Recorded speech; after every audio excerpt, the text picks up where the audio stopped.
I woke up freezing cold, which makes the second night in a row for some reason. I don't know why that I woke up cold. Never happens. We're in a new dimension. Think I'm not cold. When oh no, we've blipped into another dimension where we swap. Can you imagine how long it would take us to figure out what was wrong? But I was freezing, so I put on 3 sweaters and went back to bed. So I woke up with my head just full of cotton balls this morning.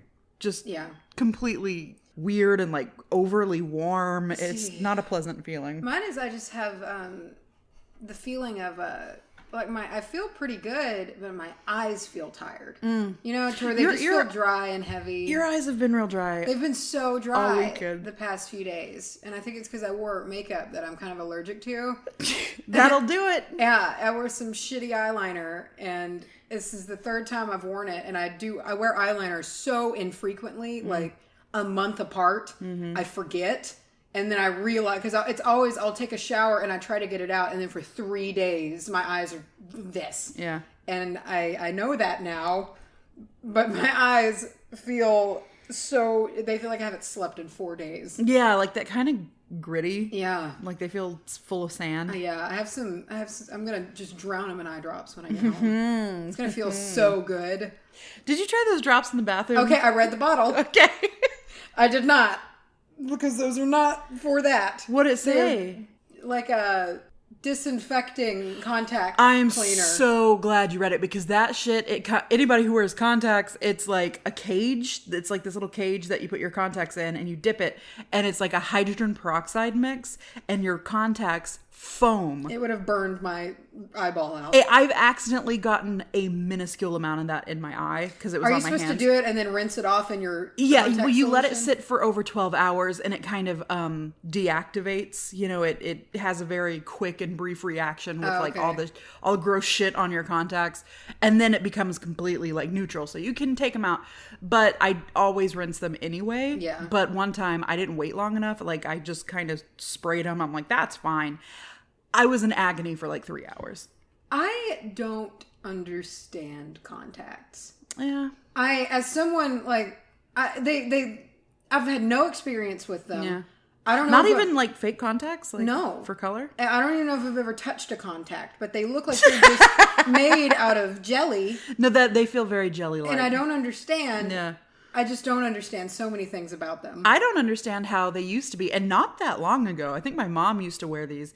Or her mom, I don't know. But the contacts used to be hard. They were rigid. Like little glass chunks. I don't like that. It's uncomfortable. I don't understand how when I wear glasses, they're so thick, they look like Coke bottles. Like thick boys. And when I wear a contact, it's just like a normal contact. Yeah. I feel like they should do that. If they can make it with weird little plasma membranes, they should be able to do it with glass. With my glass. It's not plasma. I don't know what they're made out of. I could not have any less of an understanding. Ectoplasm. It's so strange. And they move. Like I had a friend who had one like roll behind her eye, kind of, you know, and I just watched it in horror. It's unpleasant. It looks terrible. It's really unpleasant. And especially, like I've always wanted to try those sclera lenses. Those ones that cover the whole eye. I have no desire to do that. Just to like take some cool pictures or something. I know that it will wrap behind my eye and sever my optic nerve. It's not how that I don't trust it. I'm very skeptical of the whole thing. It'll sink into your eye jelly. And become my new eye. Gross. Speaking of, this is actually the most timely thing we could have ever... I have a gift for you. Is it contacts? No. So, okay, and I know you'll know this, but do you ever just this really ridiculous tchotchke comes into your life and you're like, I know who you belong to. Oh, yeah. Okay, well, do I have a tchotchke? This is for you. Oh, shit! Oh, my God! Where did you get this? Holy shit! Okay, there's layers to why I love this. What, tell me, hold on. It just came into my life. I need to take a breath. Where is this from? Okay, I really don't know. Did you find this somewhere? It just turned up. What? Yeah. Okay, so we'll have to do a picture of this. This is an eyeball ring. But it's like also like instead of eyelids, it's teeth. Yeah. Like monster teeth. Yeah. I love it so much. And you don't know this, but in The Sims 4, don't make that face. There's a ring option that came like standard with the game that nobody likes but me. And it looks almost just like this. Great. It's like an eyeball ring. It somehow came I don't know exactly for sure how it came to be. It was one of those things that somebody was like, hey, do you want this? And it's like, sure. Yes, I know exactly who needs that.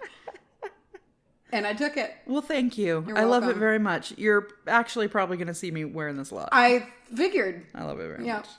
All right. It's very dramatic, and it stares right at whoever. And it's a creature in itself. It's not just like an eyeball and mouth. It feels like a little... It's a thing. So there's that. You might need to coat it with clear fingernail polish. I absolutely feel like I'll need to do that. Because I can see that this is made of aluminum. And if I'm correct, let me see. I think it's actually improperly glued. I gotta remember. There was something about that when I looked at it. Oh yeah, you could see the glue on the eyeball if you look. Don't worry. Oh. It's got a very prominent cornea. Yeah. I love it. Thanks, dude. So that's for you. Love it. What are we talking about today that isn't grossed eye jelly? I jelly am talking to you about Feverfew. That was very unceremonious. Today about Feverfew. Yeah, I'm going to be talking about... No! Oh, I thought you were going to sneeze. You ruined my yawn. I'm sorry. I stole your yawn. I'm so sorry. It just stopped the moment that you did that. I hate that. I'm so sorry. I thought you were going to sneeze. Which I don't know why I would say no to that. I do that to Hunter all the time, and I know it's rude, but like he'll start to sneeze, and I'll be like, sneeze! And it's gone. Yeah. And I hate that, but I have to do it. Clark does this thing that if I yawn open mouth, he'll stick his finger in my mouth. I'll do that to my dogs. If like Gizzy or Diana are sitting with me on the couch, or Jorah, his is real funny because he'll just like blink. And he's like, I don't understand. But I'll do it to Gizzy, and she'll just like shut her mouth and just. I feel like if I did that to Dinah, she would, not in anger or in like malice, but just because she's so full of it, she would chomp and bite my finger off. You mean Dova? Your dog or my dog? Dova. Okay. Did I say Dinah? You did. God damn it. I do it all the time. They're so similar. I can't, and their names are the same. It's the same name, different spelling. I'm going to talk to you today about a familiar. Oh, good. I'm going on with the animal, spirit animal type, totem type thing. And I'm going to talk to you. You ever just say something, you're like, that's not right. Oh, yeah, you just roll. I'm going to talk to you today about the Spyder. Oh, cool. Yeah. That's a good one. Little creepy crawly spider. That's a good one. We've had several people who have talked about doing the like spirit guide meditation who have spiders. Like I've seen that several times. Yeah. Well, I mean, if there's some reasoning behind that, you know, it draws itself to very particular people. There's a particular hobby or profession that it's inspires. Oh, cool. So, and it's very interesting. And I have here that you talk first about Feverfew. I'm going to talk to you about Feverfew. It's a plant. Is it a shrub? Kind of it is. Goddamn right, it's a shrub. Mm-hmm. What tea are you drinking? That lemon echinacea. Can you use Feverfew in tea? Yes. Or will you die? No. I thought Feverfew was poisonous. Nope. You're lying. I'm You're not trying to lying kill. to you. You're trying to get everyone killed. Yeah, this is the one episode where we don't hyper try to tell everybody to not kill themselves. Macy, no, this time, everybody die. Macy snaps. You've lost it. You're like, I have a great tea. It's Feverfew and Foxglove. Belladonna. Some good nightshade. Yeah. So let's talk about some other names for Feverfew. It has a lot of cute names and a lot of weird names. Feverfew's already kind of cute. It's cool. I like Feverfew. Also known as Bachelor's Button. Excuse me? Please replay that. What in the fuck? Bachelor's Button. And I can't help but think of that any other way but a butthole. I was thinking like a little button wiener. But they're equally good. They're about the same.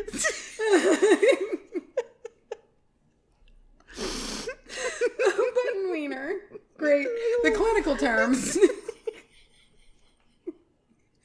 Oh God. Okay, so that's that name. Devil Daisy. Oh, okay. I can dig it. Missouri Snake Root. Nosebleed. Stop. Fuck you. Flirtwort. Okay. Flirtwort. Okay, sure. Midsummer Daisy. Oh, that's pretty. And just wild chamomile, because it looks a lot like chamomile. Oh. So, Feverfew, it's a short-lived perennial. No, I'm sorry. You can only refer to it as gentleman's butthole or whatever. Whatever it was. Bachelor's button. Bachelor's button. Oh my God.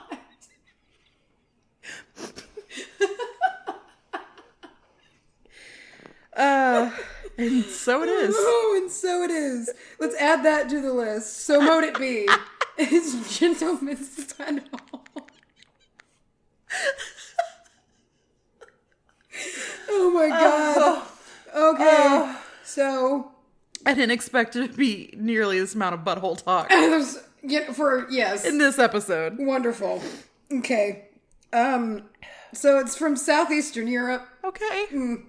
But it has since spread wildly across North America, Europe, and Australia. Okay. So it's an invasive boy. Oh, gosh.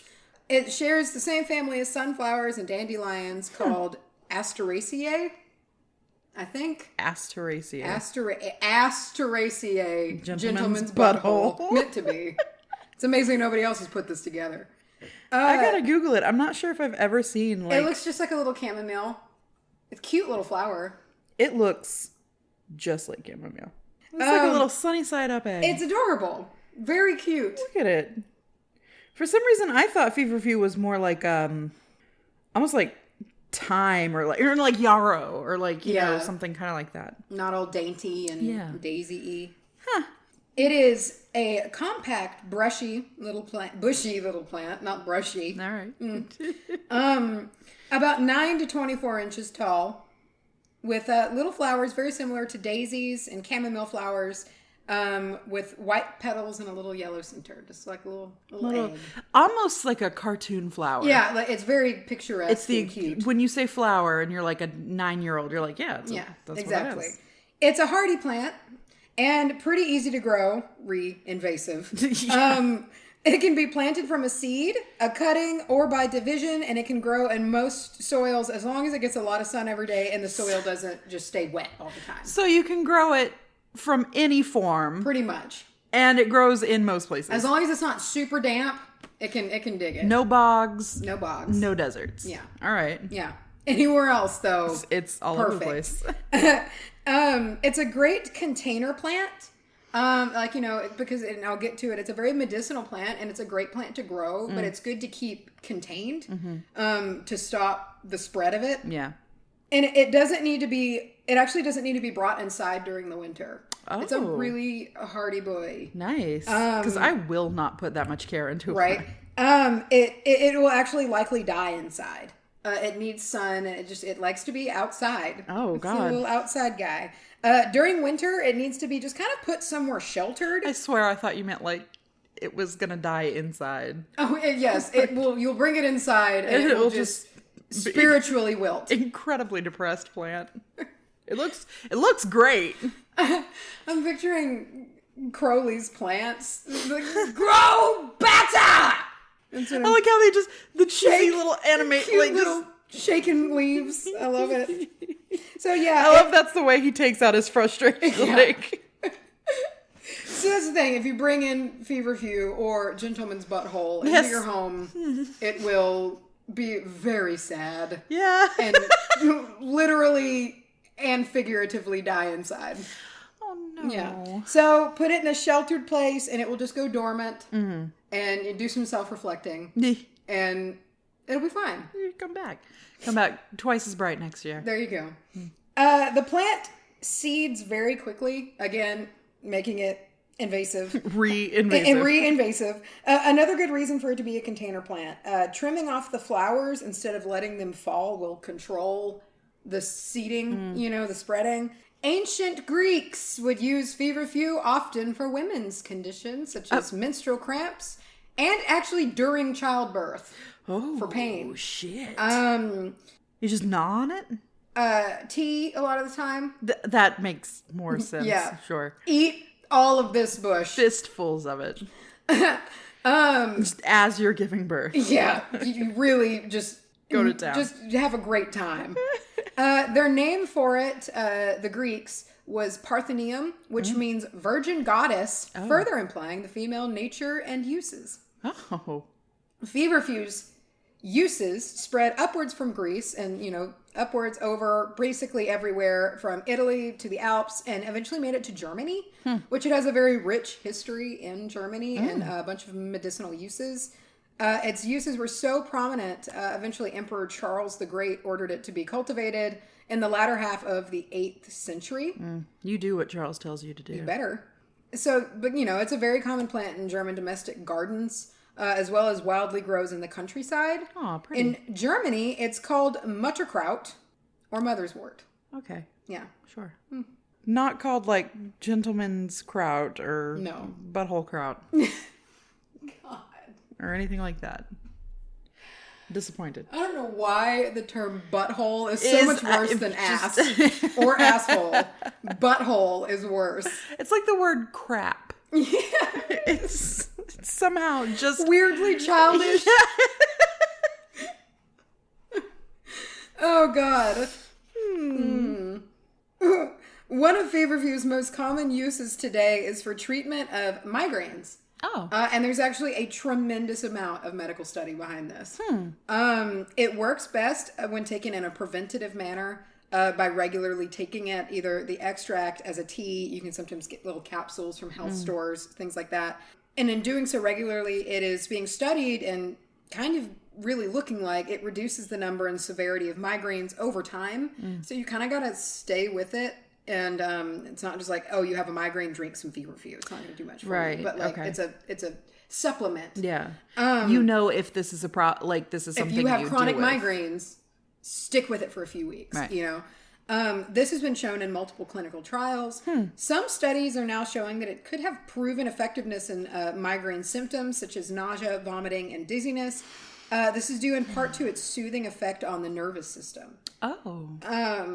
In 1772, doctor and botanist and pharmacologist John Hall, busy man, stated in his publication, The Family Herbal, that feverfew, quote, surpassed anything previously used against headaches, and later his endorsement led feverfew to become accepted as the aspirin of the 18th century in England. He was a witch, first of all. Absolutely. Second of all, that's a mighty title. The aspirin of the 18th century? Yeah, it is. It's a kingly gift. So, how does it work? So here's why does this happen? Sorry. It's just, okay, I don't know if you remember, on frickin' when everybody had cable, they had those wonderful, like, home shopping shows where they would have some bullshit lame product, but they'd get, like, a mid-range celebrity to endorse it. Yes. There was one that Mr. T did. It was like an air fryer. There's always the person who knows what the instrument does. Yeah. And then there's like the dumb one. Yeah. It's like the Joey who can't open the milk. Usually it's the celebrity. And I just remember this Mr. T talking about this like air cooker thing. And Susan, how does it work? Just this very Mr. T way. Very cringy. That's all I remember is him acting like he didn't know how a fucking air fryer worked and being the most Mr. T about it. And just the way you said, how does it work? How does it work? I gotta find it. Oh, okay. It works. I can tell you. Because feverfew limits the release of serotonin, which contributes and is partially the cause of migraines since it affects the blood flow in the brain. Huh. If I have any less serotonin production, I can't.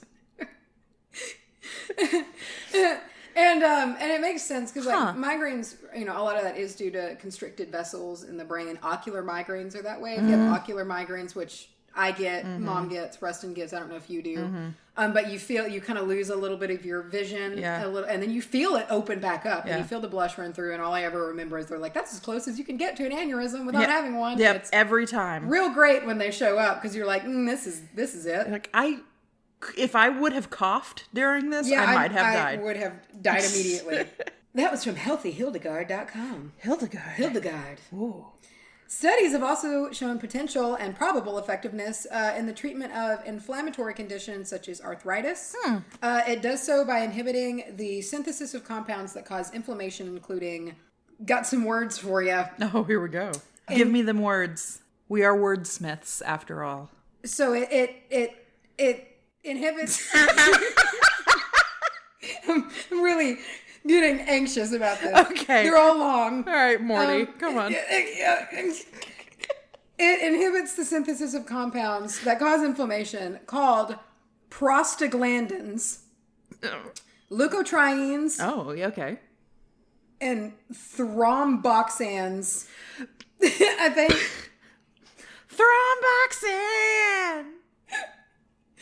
Thromboxanes.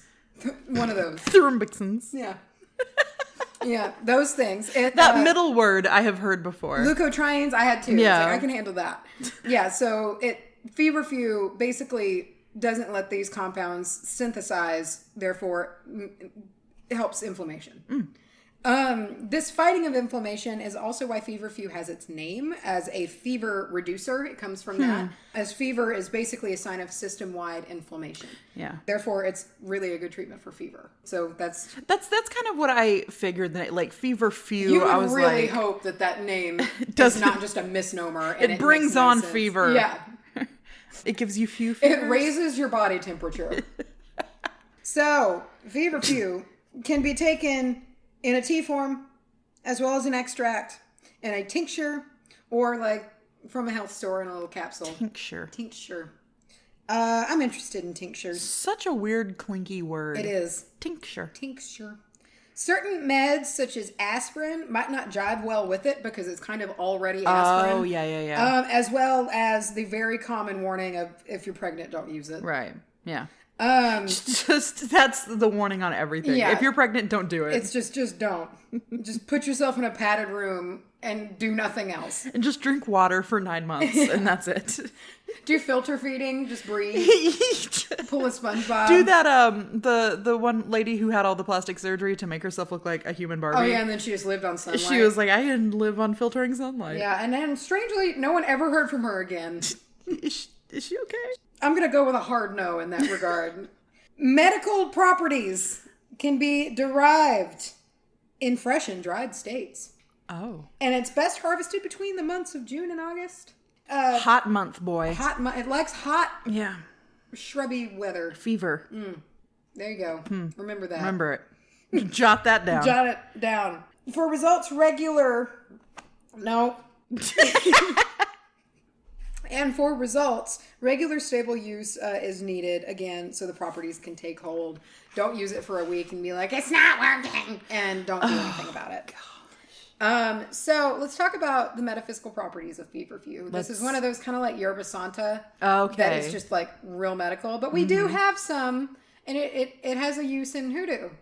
So in hoodoo, Feverfew leaves and flowers are combined with hyssop leaves and rosemary in a mojo bag or a mojo hand for the prevention of accidents.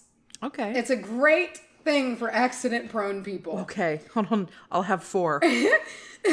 This can be modified for driving accidents by combining Feverfew, comfrey root, and a St. Christopher pendant. And it can be placed in a glove box or the rear view. And I really liked that because it took me back to Marie Laveau because she tied Catholicism into all of that. And so I was like, I wonder if that had something to do with that. I think that a lot of like current day hoodoo stuff is like It's got black a lot, yeah. Now, was it St. Christopher that Rustin wore for a little while? Yeah, after his grandma got him a St. Christopher, and he swears that it saved his life, I think twice. Well, that was like on the road. They were both road accidents, right? Yeah. Or possible road accidents. Yeah. Huh, interesting. So he's a fan. That was from herbmagic.com, which is run by the always incredible Lucky Mojo Curio Co. or luckymojo.com. I love Lucky Mojo. Great site. So much information. So much. Tons of books. Tons of really good supplies. I mean, it's really... Anytime I go there, I feel like I'm being, like, treated. That's exactly... It's so cool. Yeah.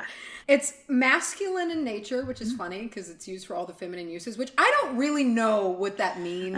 You always hear it. It's like a masculine or a feminine plant. I don't know, but I'm just here to tell you. We're here to report the facts. I'm reporting the word on the street. Kids on the street. Kids on the beat kids. Do you remember that? No. Did you watched Wonder Chosen? I never watched Wonder Chosen. Oh, okay. I remember you talking about it. I have to remember I'm 30, and that was... Let me call your brother and just validate I'm myself sure for a minute. Yeah. It's tied to Venus and water. Also, I don't necessarily understand those tidbits either. I don't either. How that is... I mean, I understand if you are Venus, if you want to correlate, like, love and stuff like that. Love. I know, but it's like this is a medicinal inflammation fighting plant that's really aspirin. So I don't really know. It's just aspirin. I don't really get the tie-in, but again, I'm just reporting you. We're just here. We're just here. We're trying. Wide swath. Yeah. Adding Feverfew to a bath can help break any ill-willed hexes placed on you. That would be trying to make you more accident prone or make a mistake, anything like that. Add a whole shitload of it to a bath and soak in it and just visualize it breaking up. A lot of anti-accident stuff. Yeah, when it comes to magical properties, that's like its bread and butter. Oh. Yeah. It's believed that growing the plant on the property, by the home, prevents illness from coming in. Nice. In the Middle Ages, people would bind feverfew around their wrists, I'm assuming in maybe like a daisy chain, or just tie it with something to prevent illness at the first sign of a fever or to draw out pain caused by an illness. Okay. It was used with red... Okay, this is the way I wanted to end this segment. Because I'd never heard of this, and I think it's the best thing I've ever heard. Have you ever heard of elf shot? No. I'm glad. Okay. So it was used with red nettle and whey bread. Okay. To combat elf shot, which was a very old folk belief that sudden onset sharp pains were caused by invisible elves shooting invisible arrows at the person.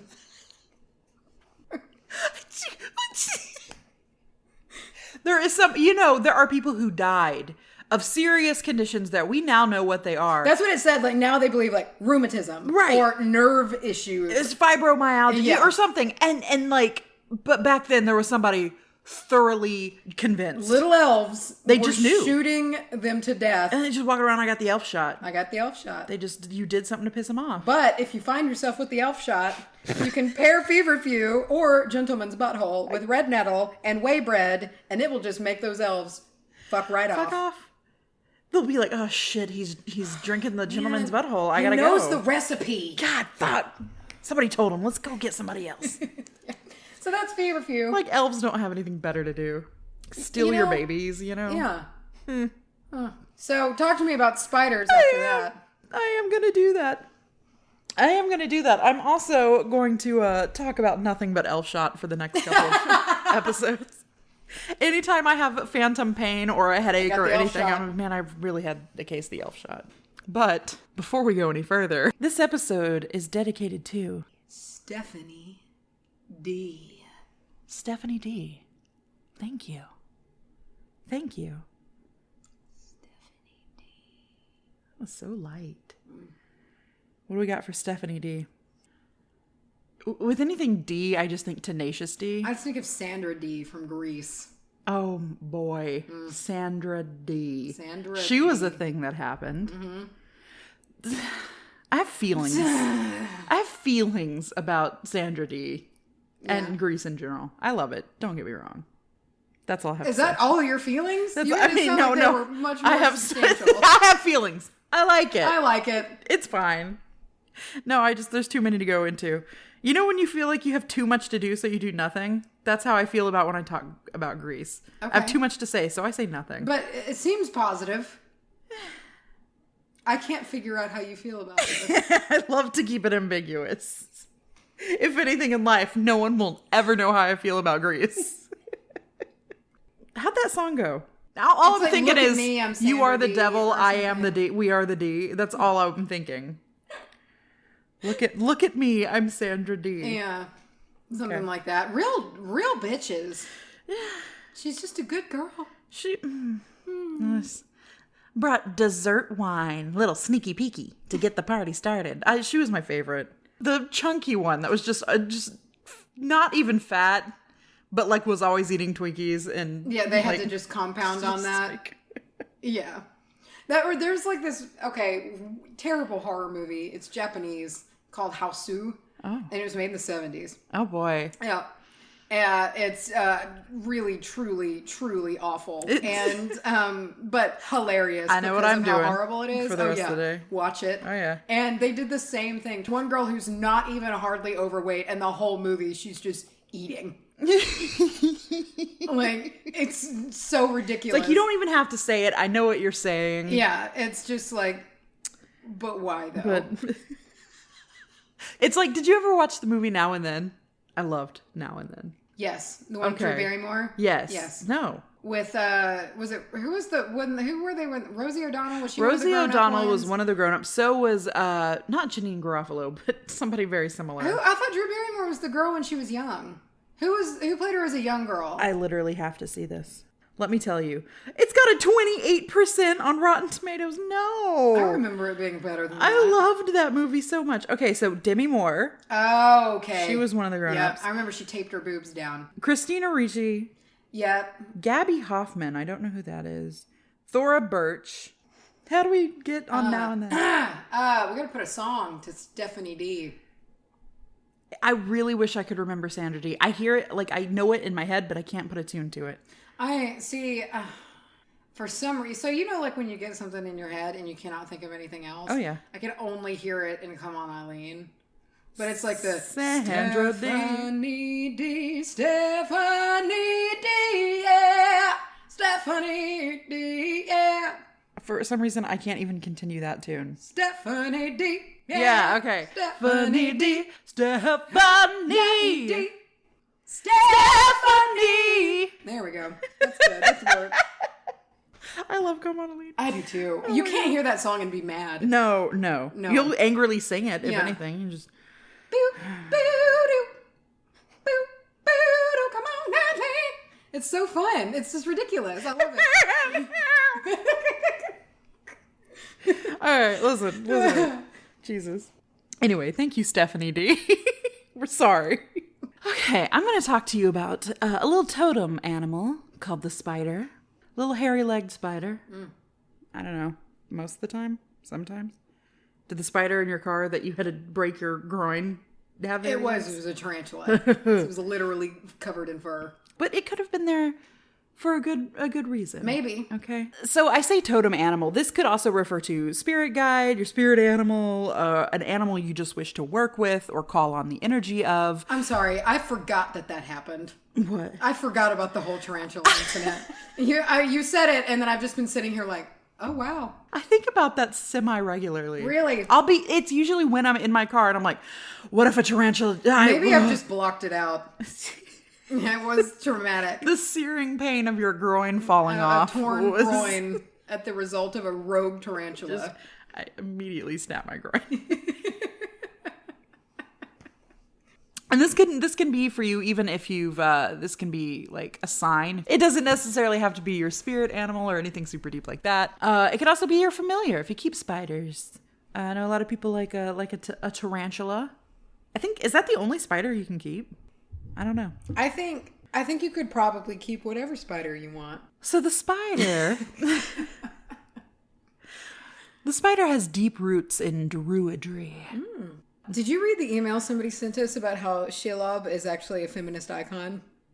Oh, you know what? I did. I think I read that a few days It was really funny. It's like, can drop it low. Yeah, it was like, has food brought to her.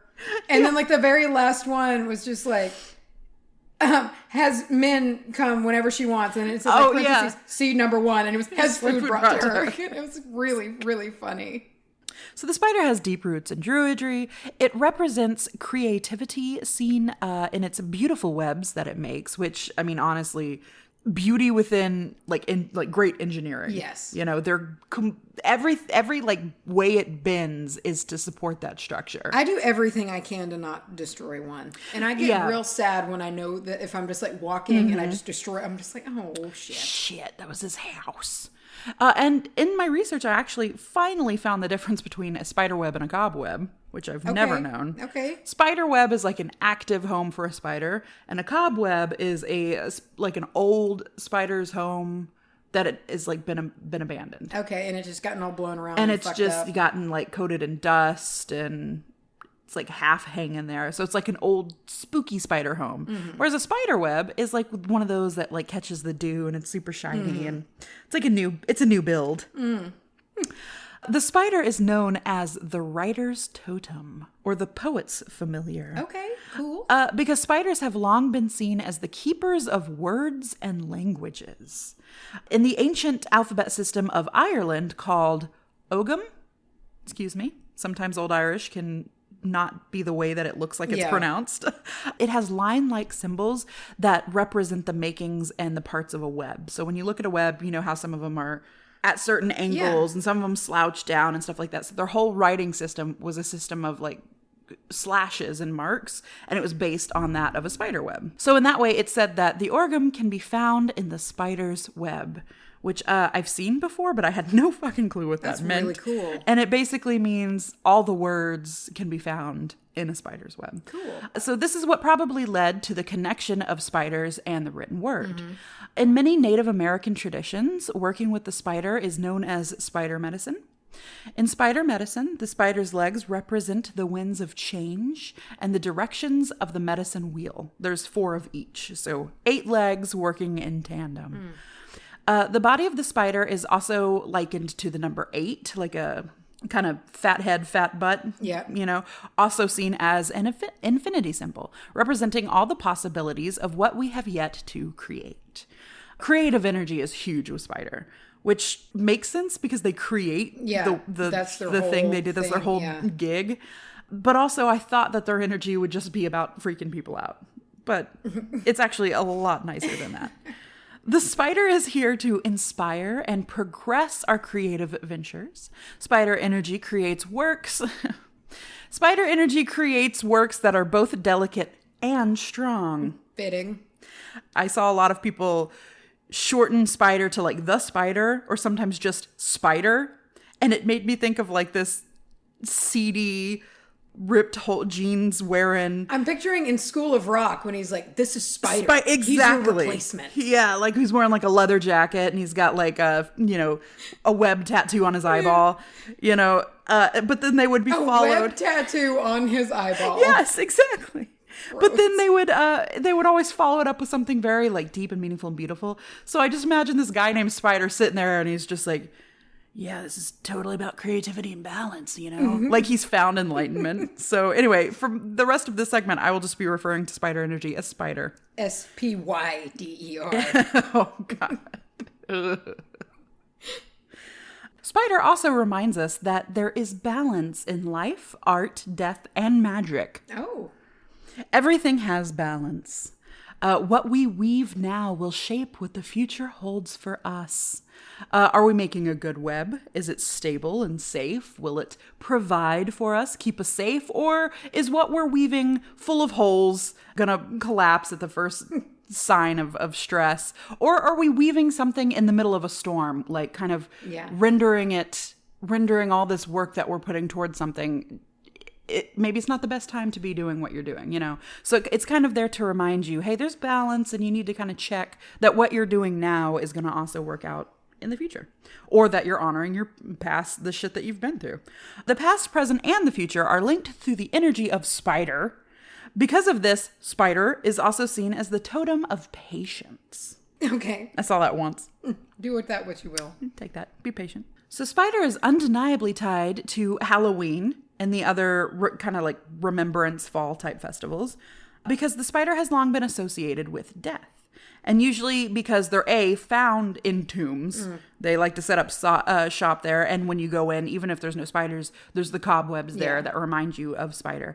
And really, honestly, if you think of any kind of death honoring festival, there's spider webs in some representation, which I was sitting there thinking, I was like, that's really interesting that it's just kind of permeated that deep that you don't even notice and like really notice it. But of course, they're also associated with death because of the venom that some of them have that can kill you. Yep.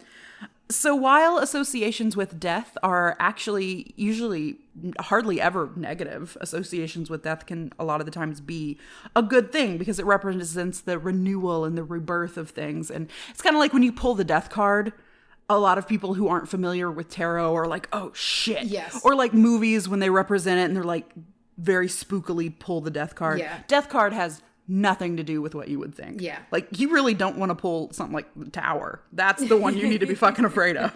But death, not necessarily so scary. However, the spider does have its shadow side and does have negative aspects to it, as everything does. So if this is your familiar or your spirit guide, it's important to note that it doesn't mean that you yourself carry these negative traits. However, you can... if you see one in real life, or maybe if you're working with like a divination and you pull like a spider card, I'm specifically thinking of like an inverted spider card that you pull out of an oracle deck. It can be referring to some of the shadow factors of the spider, which are vampirism. Great.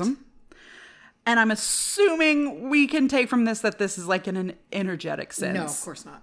It only means literally. If you've ever seen a spire, you might be a vampire.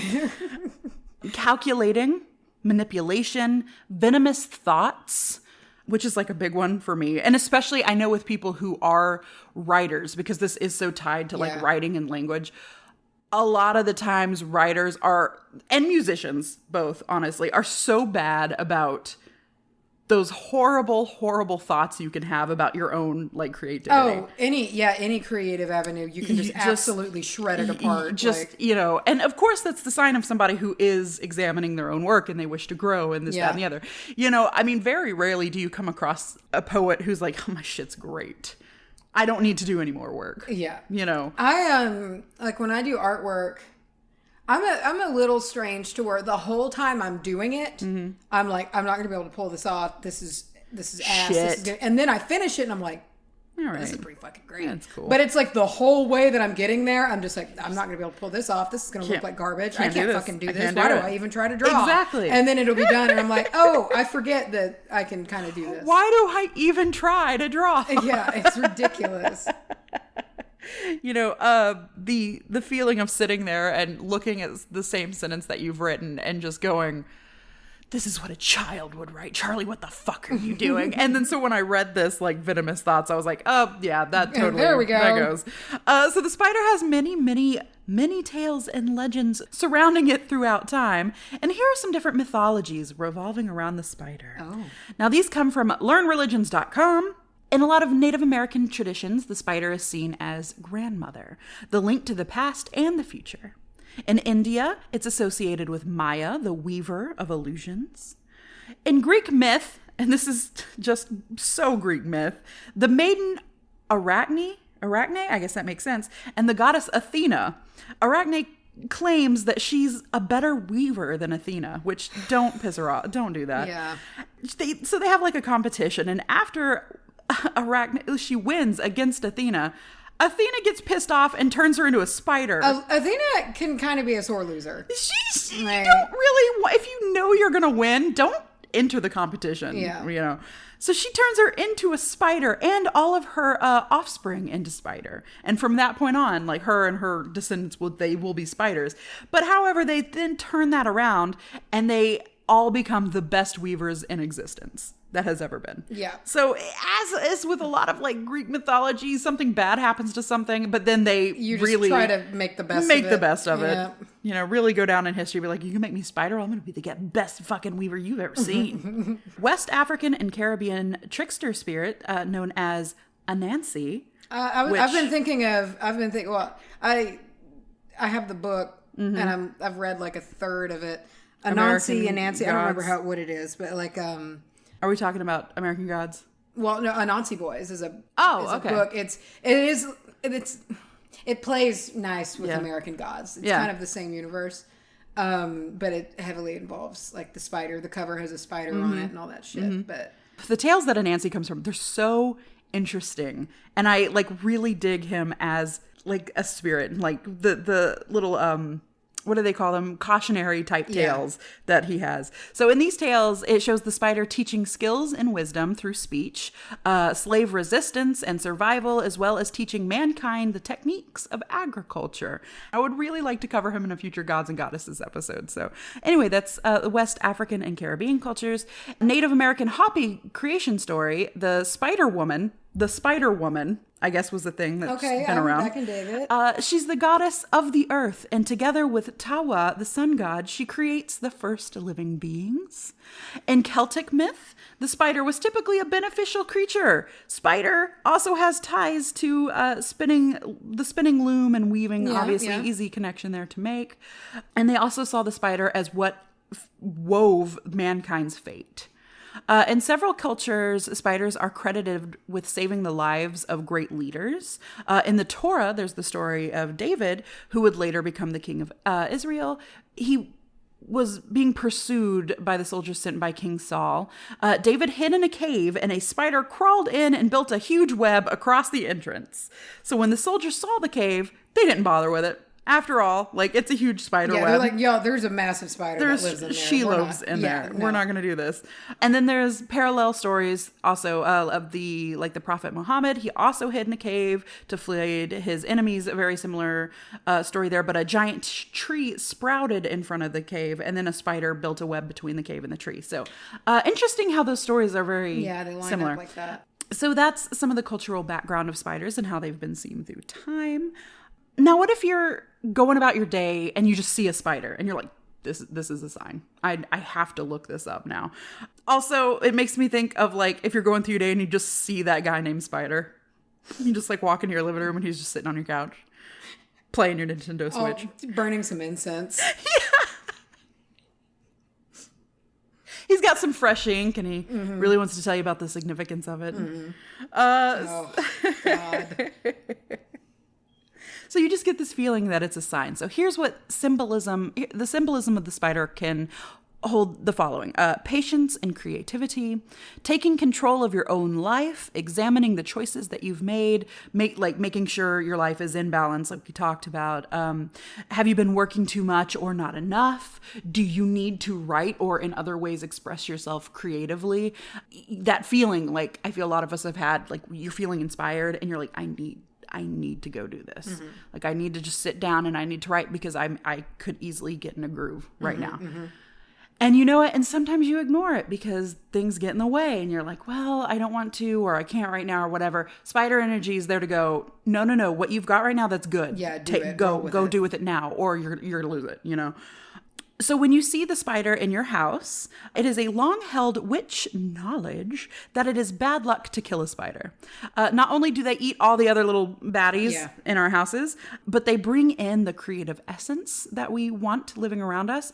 And according to legend, if you wish to live and thrive, let a spider run alive. I love a lame rhyme. I love, yes. Any jingly type rhyme. In the Encyclopedia of Witches, Witchcraft, and Wicca by Rosemary Ellen Gully. That's the same person. Did you see that picture of that giant Encyclopedia of the Strange? Whatever. She wrote that book too. She recently died. She loves an encyclopedia. She massive great researcher. All right, damn shit. However, what she has to say is just not quite up my alley here. Is it a little woo? Well, no, not even necessarily woo. Just you'll see. Okay, so according to her, a black spider eaten between 2 slices of buttered bread, will give a witch great power. I am, for some reason, so about this. Really? Like, I don't want to do it, but that just sounds like old fucking school witchcraft. Yeah. Like, I mean, that's like the weird shit that you always hear. Yeah. Like, cut off the toe of a toad. Yeah. And drop it in your tea. Have 3 eyes of newts for breakfast. Like, have a black spider in a sandwich. No. Not just a sandwich. Buttered sandwich? Buttered sandwich. Great. I mean, I could do it. Tell me it's not gooey and tell me it's not poisonous. If it's just one of those little teeny, like, cotton spiders. You just find the smallest spider you can. Yeah, and maybe I would even consider just balling it all up so I don't know where it is. Swallowing it like a pill. Go as fast as I can to get through it, to get my witch power. Apparently that will give you great witch power. And I also saw that if you don't want to eat a fucking spider, you can carry one. This is just as creepy to me, almost more creepy, because if you're eating it, at least it dies and you know where it's gone. In this one, you could also carry one around your neck in a silk pouch to keep away illness, which feels like it could just get out at any point. I just see that it's going to dry up in there and then it'll just be a bag of legs and it's just going to come apart. There was also no word as to if the spider should be dead or alive. It should so be dead. I was assuming like alive, which seemed kind of fucking cruel. Yeah, no, I would maybe if you just find it dead in the corner, you could pick it up and throw it in a silk pouch. And I could do that. Like, oh, I thought you meant also alive in the sandwich. And I'm really troubled by that. No. Well, no. I'd rather. No, you wouldn't. No, okay. Thinking about feeling it move. No, yeah. Who would prefer that over it just being dead? But okay, I don't know. Dead things really give me it turns me stomach. So away from eating spiders. There's a lot of folklore in general that follows the spider. It's got its legs in a lot of folklore. So finding a spider on your clothes can mean that money is coming. Walk into a spider web and you're sure to meet a friend later that day. That's nice, because I walk into a spider web and I'm like, it's in my hair and I'm going to find it later. And so, of course, you're going to meet up with an old friend that day. Yeah. And they'll be like, there's some spider web. I'm going to be trying to work and it will just start crawling down my forehead. Did you see that video of the girl who's, I think she's like taking a Snapchat or like an Instagram story or some shit. And her face is beat. She looks pretty. Like she's good at makeup. You can tell. And she's wearing falsies. And she's talking. And if you've ever worn falsies, sometimes they can feel off. They do feel a little weird. You can feel when they're going to like peel off, And she kind of blinks and she like is waving her hand. She's like, sorry, my eyelash is about to come off. Like that's what she thinks. And she blinks and a fucking spider crawls out of it onto her face that has just been sitting there. I watched it 17 times in a row. How thick were her eyelashes? I mean... How are they hiding a whole spider? It was like a little dude. Oh, it's just a little guy. But it crawled out of her eyeball. Okay. Morning dew on a web brings a beautiful day. Because morning dew on a web is just a beautiful sight. It is. And stepping on a spider brings rain. Sure. Don't try it at home. And then I have here a little note on spider webs and their uses within hoodoo. To keep a partner faithful without giving them your money. That's what it said. To keep a partner faithful without giving them your money, fold a spider web up in their name paper and keep it in your wallet. The idea of folding a spider web gives me anxiety because how do you do that? I think you put it on a piece of paper and it'll stick. Sure. And then you just fold the paper. Yeah. I was imagining trying to like fold a doily. And it just gives me... that's infuriating. That's like trying to fold angry. saran wrap. I don't like it. So you can rub a pink or red candle over a spider web to capture an attractive lover's... I wrote herd. Capture an attractive lover's heart. And then burn it over your honey jar or a honey jar. To keep someone away from you, hang their name paper in a web and ask the spider to bind them up for you. That's adorable. That's nice. It's a little work with the spider. That's like, really hey, dude, cute. I like that. Keep this, And then the spider's going to be like, I felt my web vibrate. I thought this was fucking food. I'm upset. I feel like this was a ruse. Jib. Yeah, sure. I'll keep somebody away for you. Can you find me a cricket? To make a man's mother leave him be, catch a spider web on a black cloth and lay it over her doorstep. Wow. And lastly, to catch a thief, capture a spider web on a black cloth again. Hang it over your door, and throw salt all over the floor underneath it, and there will quickly be resolution to who stole your shit. All right. So, I do hate a thief. Yes. Yes. I hate a thief. And I would like to wrap up with just a little something I once heard, slightly related to a spider. And it goes like this. Naughty little fly, why does he cry? Caught in a web, soon you'll be eaten.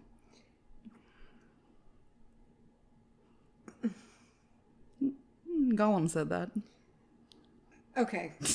It ended abruptly with no rhyme. Yeah. And that's my favorite way he says that, because you think he's going to like drop this epic, he's going to drop a hot rhyme. And he's like, caught in a web, soon you'll be. And then his like eyes go all Smeagol, like all constricted. And he's like, eaten.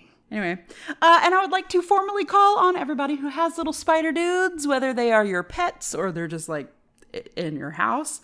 Post us some little spider pictures. If you have a good porch spider. Yeah. A good little big mama porch spider. I love how I feel like you're looking after each other when one sets up on your space. Because you've got like a good week of like, until he like runs off and does whatever. You're just like, this is your place right now. I love those giant black and yellow orb weavers with the zigzag webs. And they have the two legs, like they're split. Like they have four legs pointing upward and you have four pointing downward kind of. I love those. And they get the size of dinner plates. They're huge. And you can, like, I've never done it, but I've seen people do it to where you can just, like, throw crickets in their web and they'll go just wrap them up and you can feed them and then they'll catch all the cicadas and bullshit that are everywhere. I had a cousin that's what we would do. They had a, like, this barn that we'd go out to and catch crickets and throw them in there for the spider. And it was fascinating. And it's probably not, like, great to do now because it's, like, that's not cool.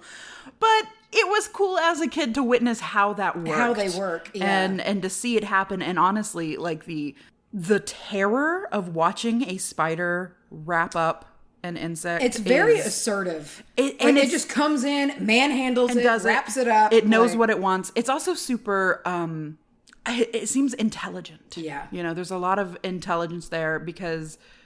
I mean, who does that? That's we're used to it because we see them all the time and we're used to it. But to make a house for yourself that vibrates when food arrives, I mean... It's like a doorbell. Yeah. All right. Anyway, so that's my bet on spiders.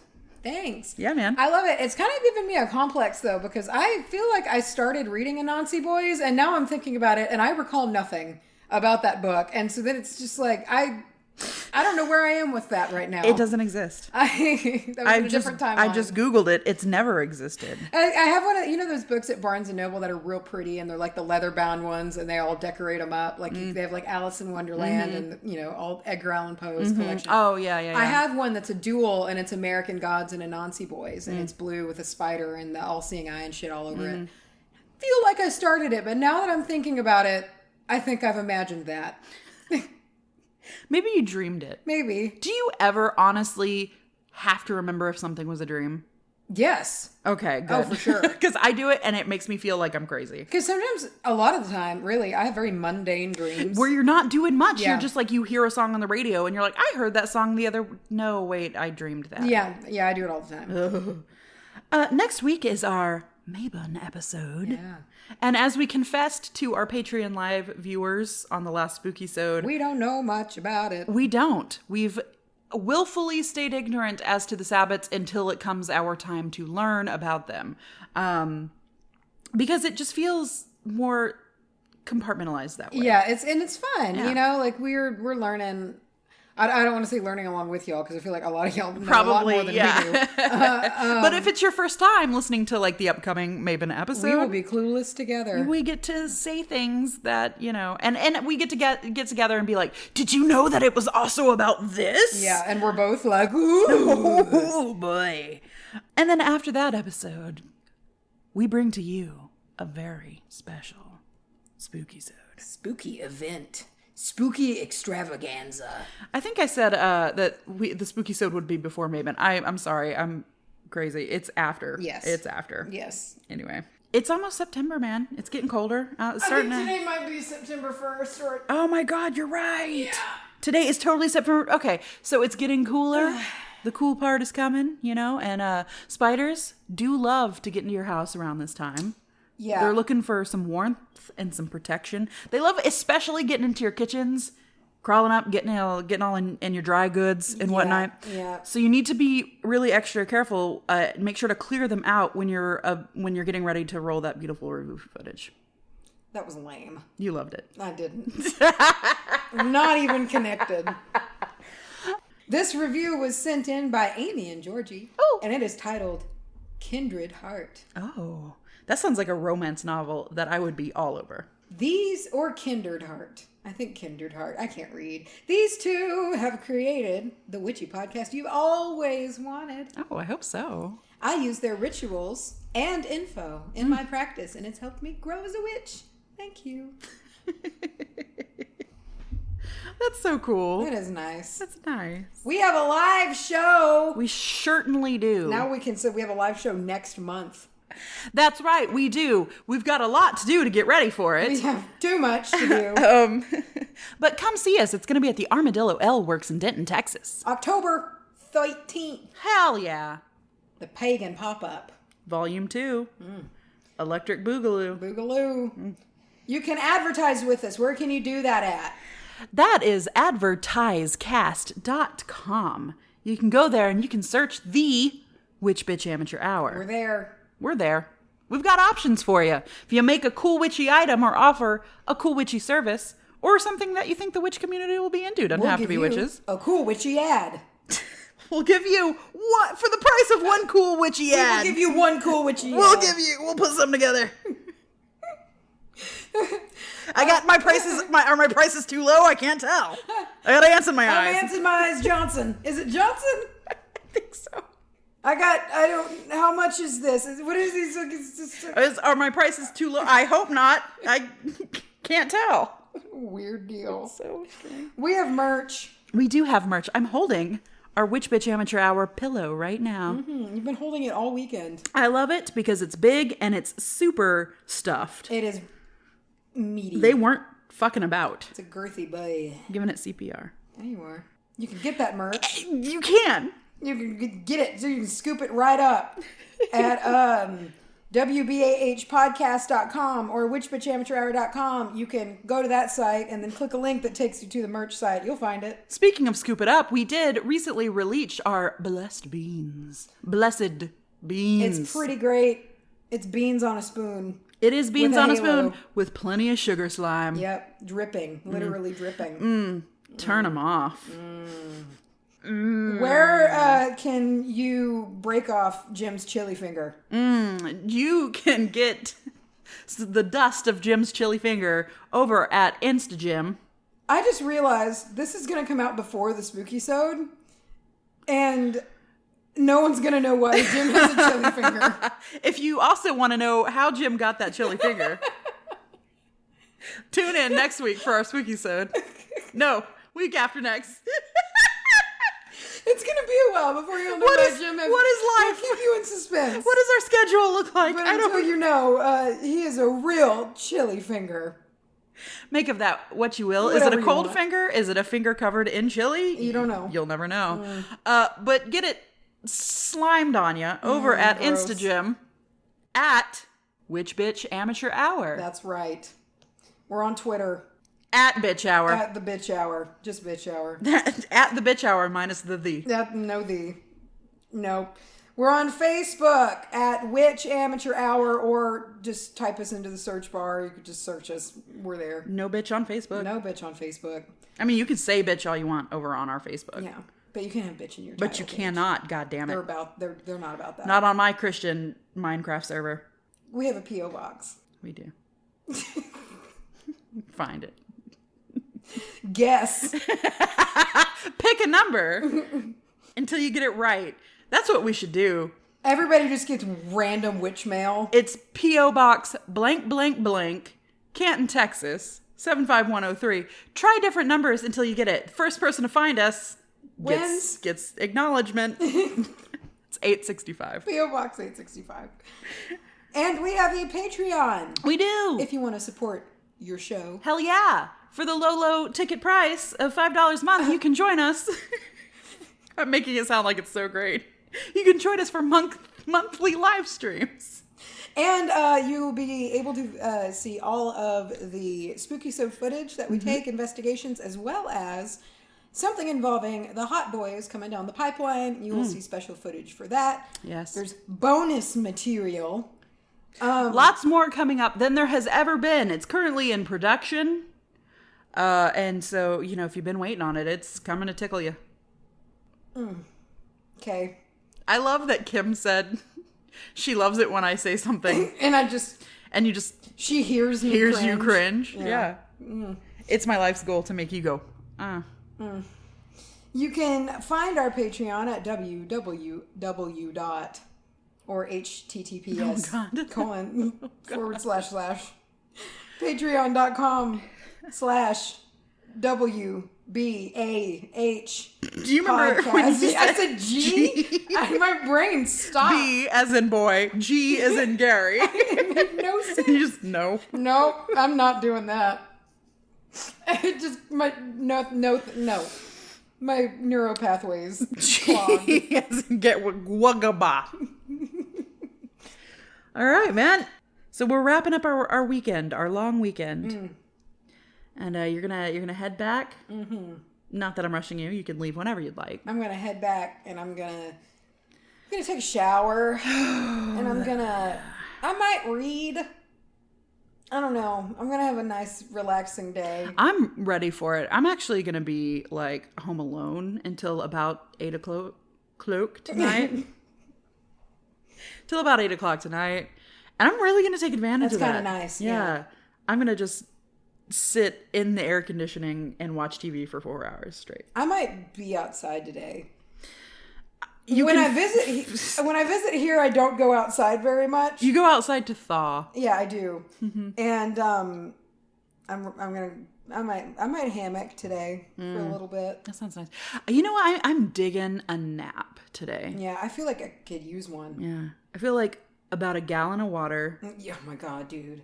And a good cozy nap sounds awesome. Mm-hmm. Oh man, I'm already starting to fall asleep. I know. I'm very sleepy. Gotta drive home. I'm kind of looking forward to the drive though. Yeah.